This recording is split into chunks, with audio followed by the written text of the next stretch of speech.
Hey everyone, this is Carl Davis with Abandoned in My Place again. I want to tell you about another application I wrote that's in the iTunes store called GMToolkit. GMToolkit is an application for game masters of the traditional paper and pencil based RPGs to help them do their job. So let's start off. Every good utility for a game master has to have a dice roller, and I have one, of course. Just tap on the dice or the die and you get the value, and it shows the last value.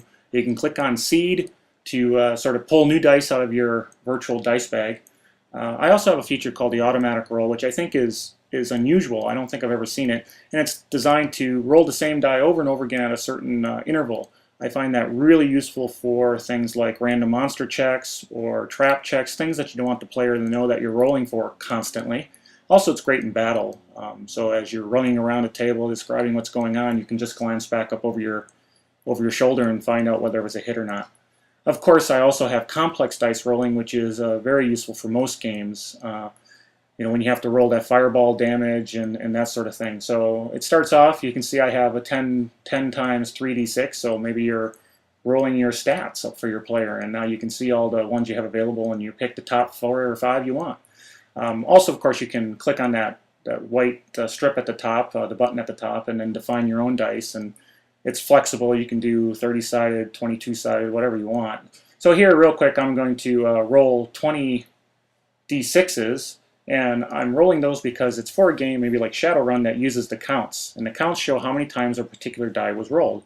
So when we roll it, we can see that we had 3 6s rolled, 4 1s, and we might be able to use that to show successes and failures. And then, the number of 3 6s versus the number of 1s, and that's used in a few games, and that's something I've never seen before really in another dice roller that I find useful because there's lots of different games in the world.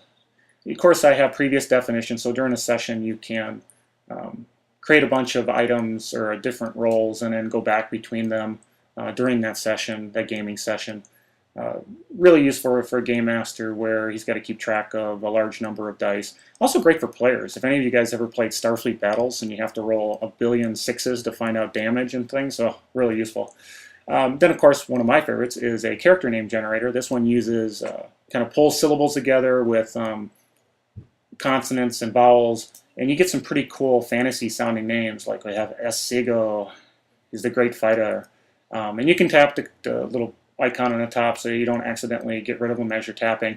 And you can just tap the heck out of this until you find a name that's cool. For room contents, I think everybody's forgotten one of those little storage closets or a room that's just supposed to be generic. Here you can tap and get some interesting descriptions. Here's what's in this cavern. Here's all the different things you might find. You can turn that off, the description, and just get the random furniture items and the special item you might have found in the room.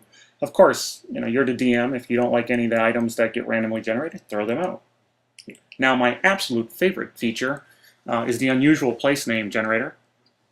I can spend hours just tapping on this. So the whole idea is it takes English root words and then creates Germanic, Gaelic, Latin, and Old English inspired words based on that. So here we have Missing City, and that in Old English might be Gothenburg. We might have Verminestadt in German. And so these names are, they sound good. They sound like real names, but more importantly, they have a background to them. The English root words can give you a feel for where these names came from. So like Fallen Valley, that could be, a mystic place that had, the great demon who fell and the great battle that occurred. And then, those names, the Fallen Vale, can be used as part of that game. So I love this feature. I think this alone I can spend hours tapping on. So anyway, that's GMToolkit. It's got a lot of features. It's actually free in the iTunes store.